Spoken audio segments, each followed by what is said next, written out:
your anxiety management toolkit. Whether stress is just an occasional occurrence for you, or you're battling a more entrenched anxiety disorder, there are, thankfully, countless scientifically proven methods for cultivating a calmer, happier, and more balanced life. We'll start this chapter with a few key strategies that will help you understand your anxiety so you can consciously take control. The first step is always to become aware of where we stand. Only then can we start to challenge our beliefs, put labels on our experiences, and start to pick apart the stress response as it plays out in our day-to-day lives. Let's dive in. 1. Label your emotions. When you're stuck in an anxiety spiral, it can be hard to even put a finger on what's happening to you.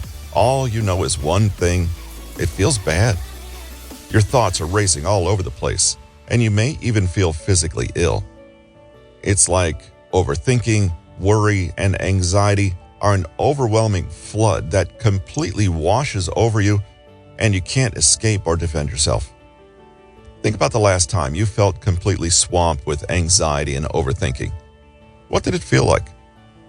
If you find it difficult to find the right words to describe the intense feelings, then this following tip will help you. Dan Siegel is a professor at the UCLA School of Medicine and teaches people how to name it and tame it.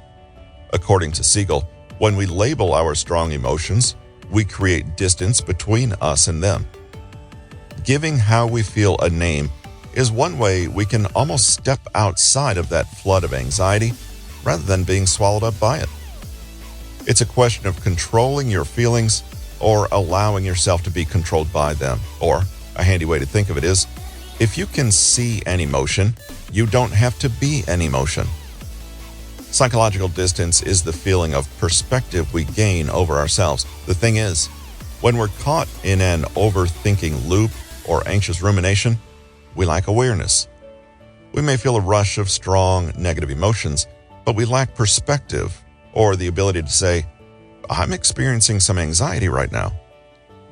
Much of our fear comes from our inbuilt fight or flight response instilled in us by evolution. Based in the amygdala of the brain, this reaction is completely unconscious, automatic, and physiological. To step out of this instinctual knee-jerk response, we need to pause long enough to realize that we are actually having that response in the first place.